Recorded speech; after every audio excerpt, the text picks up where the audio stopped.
Então, boa noite, que a paz, o amor de Jesus esteja no coração de cada um de nós. Então, o tema que nós vamos abordar essa noite é sobre o autismo. E a visão espírita tem um entendimento, tem assuntos correlacionados às causas, os desafios, em sociedade e também o tratamento. E nós vamos ver que o autismo, como qualquer outra patologia ou transtorno, é algo necessário ao espírito, porque passa a ser uma prova. Só que, diante de tantos casos que a humanidade vem presenciando, vários cientistas trabalham para diagnosticar a causa do autismo, que até o momento não se tem uma definição clara. Existem hipóteses, mas nenhuma definição convincente final. Nós vamos trazer uma obra da autora Lúcia Moisés, que ela é uma educadora na área de pedagogia, na Universidade Fluminense do Rio de Janeiro, e no programa de mestrado e doutorado em educação. Ela pertence à equipe da área de educação do Conselho Espírita do Estado do Rio de Janeiro, e ela publicou esse livro. Então, a Lúcia Moisés publicou a evangelização de portas abertas para o autismo. E esse livro foi inspirado para que ela fosse trabalhar, coletar dados, depoimentos, através do espírito Anália Franco, que estimulou essa autora na publicação desse livro.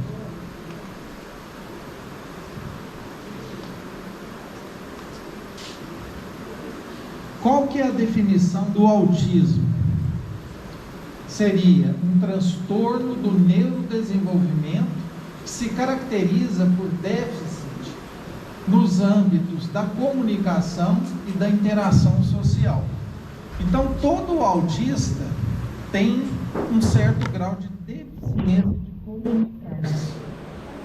E pode estar também associado um déficit de interação social, porque eles têm dificuldade de estar em ambientes com muitas pessoas. Eu acho que eu tenho um pouquinho, porque a minha idade foi avançando e hoje, os ambientes que me agradam já não é superlotados, Então a gente vai perceber nesse estudo que muitos de nós reunimos algumas características que o autista possui. Também pela presença de comportamentos repetitivos. São comportamentos classificados como estereopatias. E um repertório restrito e peculiar de interesses e atividades. Essa figura aqui, ela foi muito bem pensada, porque nós vamos entender como que o cérebro do autista funciona.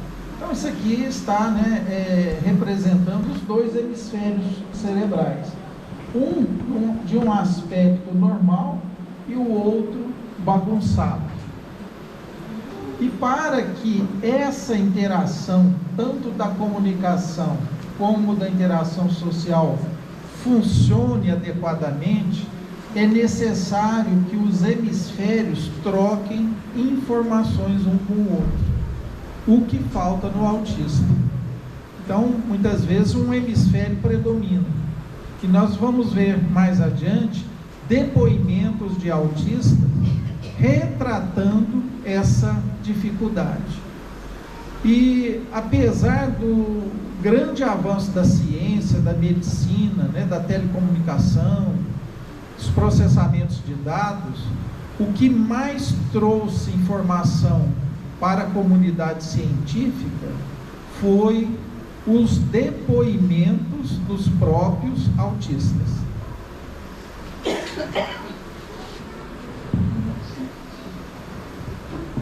Aqui, uma figura de uma criança que tem um aspecto, né, de um olhar meio vago, que não gosta de interagir com as pessoas, não gostam de abraços. Outra que vira as costas, né, para o seu grupo, para a professora, e prefere ficar isolada, né, olhando para um canto. Muitos autistas adotam esse comportamento. O início das manifestações é comum que ocorram nos primeiros dias e semanas do nascimento, mas pode surgir em períodos maiores, sendo mais observados entre 12 e 18 meses de idade. Então percebam que os sinais e sintomas do autismo, eles são precoces. E como qualquer doença na medicina, quanto mais cedo ela for diagnosticada e tratada, melhores as chances do sucesso, do equilíbrio.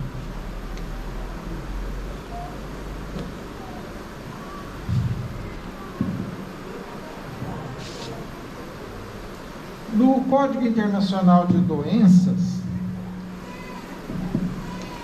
existe a classificação do déficit de comunicação. Primeira forma, pode se manifestar com ausência ou atraso do desenvolvimento da linguagem oral. Então, as crianças autistas, elas têm dificuldade em pronunciar palavras. Existe um atraso. Segunda forma, se manifesta por mutismo seletivo, um tipo de transtorno de ansiedade do autismo. Então, percebam que dentro desse espectro autista, a criança pode ser muda, não falar nada, e pode ter um atraso, uma dificuldade no vocabulário. Então é muito comum a professora, né, diagnosticar. Muito comum uma mãe que tem uma criança autista ver a outra e perceber os sinais que aquela mãe, que aquela família ainda não diagnosticou. Então, os sinais para quem está assim próximo, né, de um estudo da compreensão do autismo, salta aos olhos. Então muitas pessoas podem dizer: demorou a andar, firmar o pescoço, isso a pediatra falou que é normal, que vai desenvolver. Isso tem que ter uma atenção maior.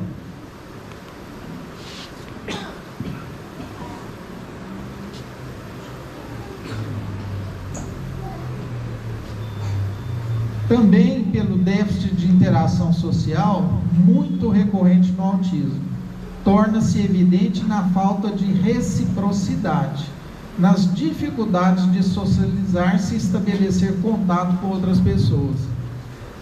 Por ele ter esse comportamento, né, de ser afastado, né, de não ter uma interação com os demais coleguinhas, né, de classe, ou seja, o grupo que ele frequenta, existe muito preconceito. Então a criança autista, muitas vezes ela é confundida com alguém que não quer interagir e usa esse comportamento como repressão, como reprimenda aquilo que é natural do autista.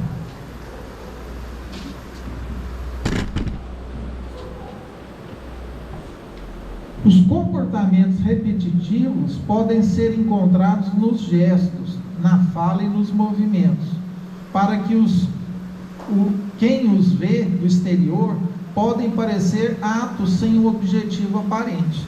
Então a gente vai ver muita criança autista repetindo, né, um movimento de cabeça, às vezes pancadas, né, movimento com as pernas, e isso para ela é algo muitas vezes utilizado para não se estressar, para não ficar ansiosa.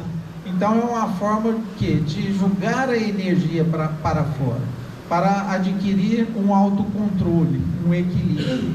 E quem vê isso do lado de fora e não entende o comportamento do autista, muitas vezes se irritam, né, com esses movimentos repetitivos. Então isso não é uma provocação, não é uma agressão, é algo natural na expressão de boa parte dos autistas. Na verdade, eles são meios que a pessoa com autismo encontra de se acalmar, reorganizar ou controlar as emoções. Pode ocorrer também que sejam apenas movimentos que causem sensações prazerosas. Então, muitas vezes a gente vai ver um adulto que usa alguns objetos, né, que é indicado na ludoterapia. Então, se um adulto, né, que não tem um diagnóstico de autismo, às vezes utiliza desse recurso, o autista ele tem essa necessidade. Aqui o primeiro depoimento que a gente vai trazer é de um indiano, Tito Mukhopadhyay. Ele, nessa época, né, esse livro, esse depoimento está no livro da autora. Então, ele tem mais ou menos uns 4, 5 anos que ele foi lançado. Então, hoje, a gente soma aqui, ele deve estar com uns 37 anos de idade. Então, ele é radicado nos Estados Unidos, não consegue falar, então a questão da comunicação é mutismo, né? Ele é mudo. No entanto, aprendeu a escrever. E a gente vai ver que esse aprender a escrever faz toda a diferença na vida do autista. E muitas vezes, o aprendizado da leitura, da escrita, não vem através dos meios formais, né, de instrução da escola, e sim da mãe. Então, a mãe na vida de um autista tem um papel central e preponderante no equilíbrio e no tratamento. Então, ele só se comunica pela escrita. Afirma que não tolera nenhum tipo de distorção. Por exemplo, se um objeto está fora do lugar, ele tem de colocar no lugar correto. Então, é aquela necessidade de estabelecer segurança, né, no seu meio de convivência, na sua casa, né, na escola. Então, o autista ele não gosta de ser surpreendido, não gosta de ter algo de improviso. Uma criança que está no carro, que a mãe a leva para a escola, se a mãe desviar o caminho que ela habitualmente faz, isso já é um incômodo para o autista. Ele escreveu vários livros, em especial How Can I Talk If My Lips Don't Move? Então, em português, como eu posso falar se meus lábios não movem? Então, perceba que a consciência do autista, ela é normal. Ele tem consciência do que acontece ao redor. O problema é a comunicação. A falta da conexão e a fisiologia normal entre os dois hemisférios dificulta essa comunicação. A expressão de um autista, ela é dificultada. Às vezes ele tem desejo, uma vontade, mas não sabe pedir, não sabe exprimir aquilo que ele gostaria. Então, estas revelações surgiram há pouco tempo, há menos de uma década, através do depoimento dos próprios autistas.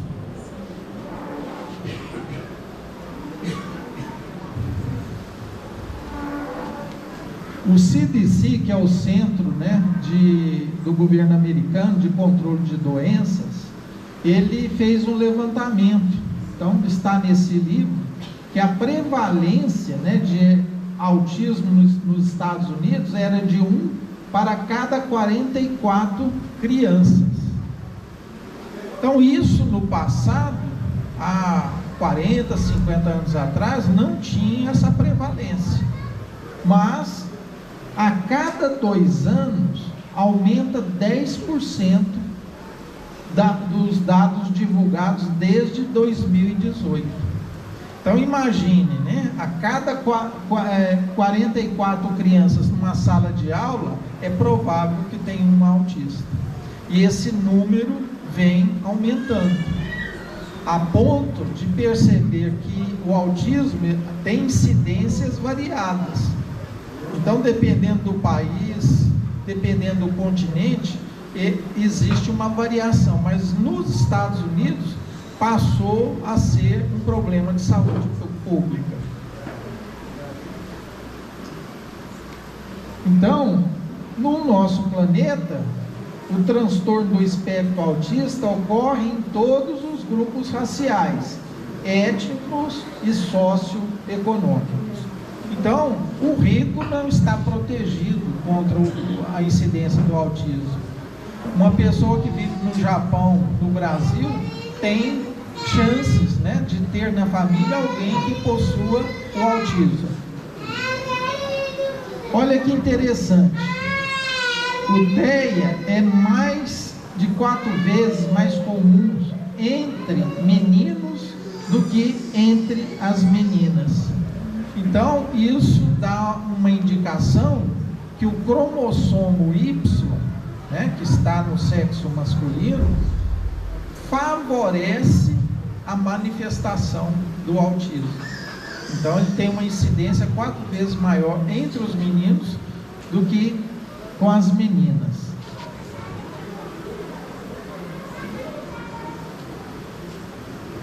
Esse é um dado importante.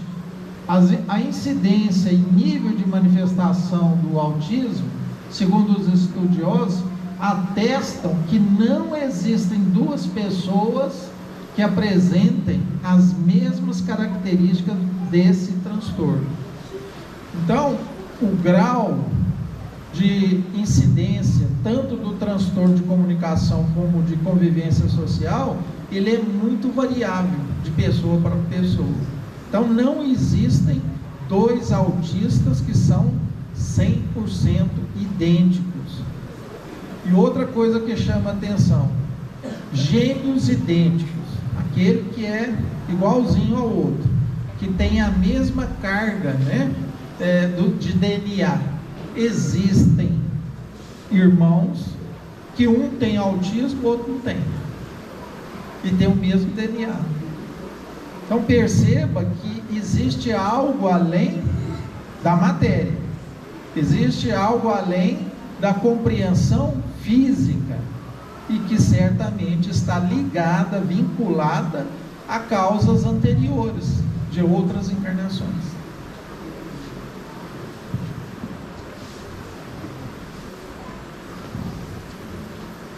Então, relatando os níveis de autismo. O nível 1, a incidência em níveis de manifestação do nível 1, ou grau leve, é também conhecido como síndrome de Asperger. Costumam ser mais funcionais do que outros níveis, necessitando do suporte principalmente nas áreas de organização e planejamento. Possuem dificuldades de interações sociais, têm dificuldade em mudanças de rotina ou trocas de atividades. Muitos autistas nível 1 são vistos como pessoas tímidas e introspectivas, que camuflam ricas potencialidades como desenhar, cantar, escrever, perfis em redes sociais e outras atividades, sendo muito proveitosa a evangelização espírita, colaborando para o desenvolvimento de suas potencialidades. Então, a Lúcia Moisés, a autora do livro, ela percebe que as crianças que têm esse nível 1 da classificação do autismo, elas favorecem muito na participação da evangelização. Então isso traz o quê? Um conforto, traz uma associação de convivência, de segurança que os autistas necessitam. Já o nível 2, ou grau moderado, necessita de acentuado suporte, pois a comunicação pela fala é bastante comprometida. Então, precisa de alguém para traduzir, né, aquilo que ela está querendo expressar. marcada por frases muito simples, tornando-se difícil a realização de atividades cotidianas. Reagem mal às mudanças de rotina e de ambiente e contato social. Nem sempre são bem-sucedidos. Seus interesses são específicos e estreitos, o que não impede de participar da evangelização espírita, com atividades adaptadas de acordo com a sua necessidade e com acompanhamento de um familiar ou responsável. Já o nível 3, nível severo, esse é mais difícil. Totalmente dependente de suporte, para tudo, né? Para alimentação, para ir à escola, para ter atividade de fisioterapia e assim por diante. Sendo incapazes de agir com autonomia em atividades da vida diária. Então percebam que o nível 1 e o nível 2 dá uma certa liberdade para o paciente com autismo, mas o nível 3 é uma dependência maior. Possuem grave dificuldade de comunicação, com reflexos nas interações sociais e na cognição, tendo frequentemente associada deficiência intelectual. Mudanças na rotina podem ser grandes causas de ansiedade e sofrimento para essas pessoas. Elas tendem ao isolamento social, se não estimuladas, podendo participar da evangelização espírita com companhia, que lhe auxilie em atividades específicas. Sua presença no ambiente da evangelização proporciona grande reconforto ao seu espírito.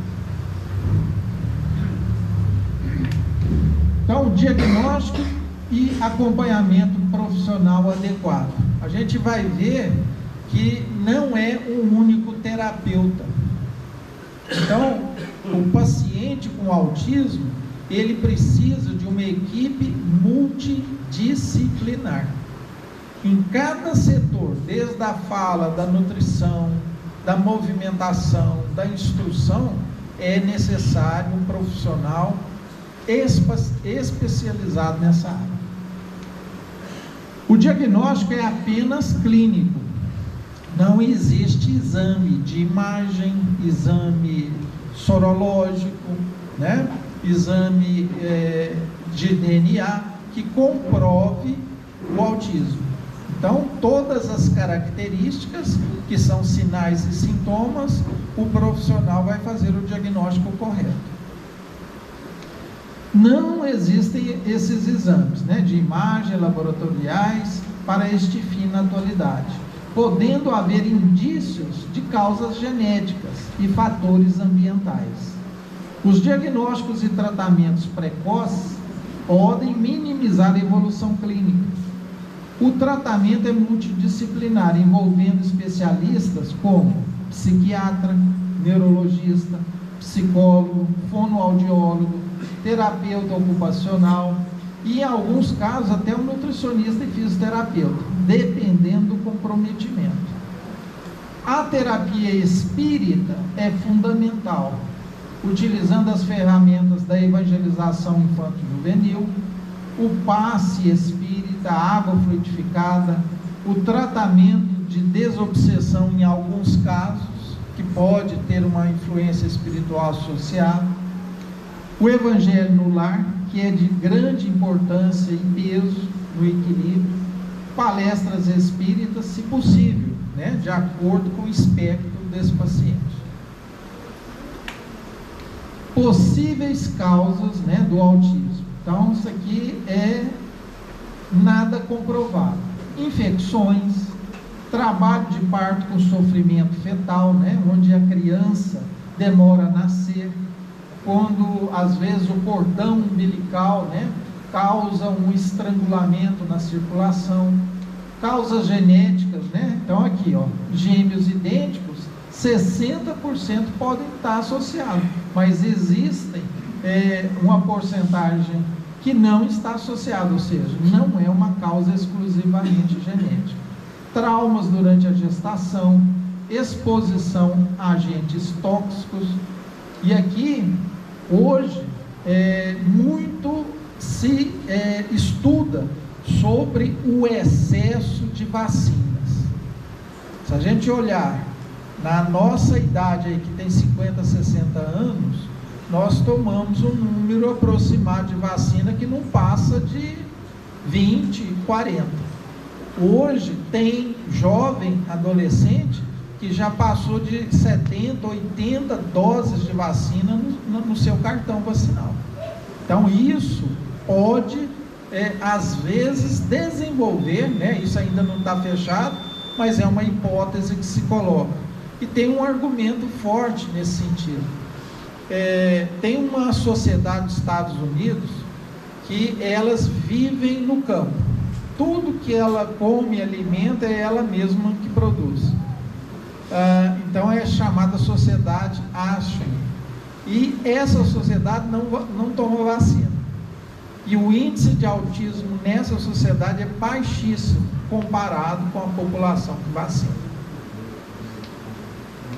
Dados nos Estados Unidos, em 1983, as crianças receberam em média 10 vacinas no seu calendário, isso em 1983, e a taxa de autismo era de 1 para 10 mil. Em 2008, receberam já 36 vacinas, e a taxa de autismo já subiu de 1 para 150, e não de 1 para 10 mil. Em 2013, passou para 46 vacinas, e a taxa passou a ser de um autista para 88 crianças. Então isso é a fonte, é a revista americana Tinker. A sociedade Amish, essa que eu citei, as crianças possuem uma taxa muito baixa, porque não recebem esse calendário vacinal que é muitas vezes criticado. Acelerar. A questão 371 do Livro dos Espíritos, Kardec indaga: tem algum fundamento para entender-se que a alma dos cretinos e dos idiotas é de natureza inferior? Resposta: nenhum. Eles trazem almas humanas, não raro mais inteligentes do que supondes, e isso é confirmado na prática. Um autista, normalmente o QI dele é maior do que a maioria da população. O problema é que ele não expressa esse QI. Mas que sofrem da insuficiência dos meios que dispõem para se comunicar. Da mesma forma que o mundo sofre da impossibilidade de falar. Olha que interessante, né? Kardec, lá no século XIX, já colocando esses aspectos que encaixa perfeitamente dentro do autismo. Esse canadense, William Sivaras, na época 13 anos, ele disse o seguinte: ele aprendeu, né, foi alfabetizado, utilizando tablet, computador, ele escreveu: imagine que você é uma criança que pretende falar, mas não consegue, e que todos ao seu redor gostam de reclamar, dizendo que você é difícil. Você já viu isso acontecer? As pessoas percebem um senso de coordenação realmente deficiente e presumem que o sistema nervoso correspondente se conecta a um sistema de compreensão de linguagem deficiente. Meu sistema nervoso está uma bagunça, mas meus pensamentos cognitivos não dependem dele para pensar. Esse japonês, Naoki Hikagashida, 29 anos de idade, há muito tempo vem me perguntando por que nós que temos autismo não conseguimos falar de forma correta. Eu nunca consigo dizer o que quero de verdade, ao contrário. Palavras que eu não tenho nada a ver com nada escapam da minha boca. Por isso costumava me deixar bem deprimido. E eu não conseguia deixar de ter inveja dos que podem falar, sem o menor esforço. Nossos sentimentos são iguais aos de todo mundo, só não conseguimos encontrar uma forma de expressá-los. Mas tendo começado a me comunicar por texto, Agora sou capaz de me expressar através da prancha de alfabeto, de um computador, e por poder compartilhar o que sinto, percebo que eu também existo nesse mundo como um ser humano. E aqui, para a gente encerrar, o Fernando, brasileiro, Fernando Bonato. A mãe que ensinou ele a escrever, ela manteve o texto, ela não fez as correções, de concordância que ocorrem. Todo projeto de vida começa com, primeiramente, a vontade de se transformar. Fernando verdadeiramente quer se transformar, mas deve falar. Falta o pertencimento à fala. Eu vou pertencer à fala e à escrita. Preciso poder melhorar. Tento me alimentar de força, vendo o precioso poder sem limites da palavra. A palavra é muito poderosa. Devo todo o meu progresso à palavra. Estava perdendo a autoestima, ficando olhando uma parede em minha frente, perdendo o controle de minha vida. A fala espetacular sempre me segurou. Hoje me faz quebrar todas as paredes. Fernando não se define. Fernando é filho de Deus, como todos os outros filhos, tentando levar uma vida de esperança para as vidas perdidas.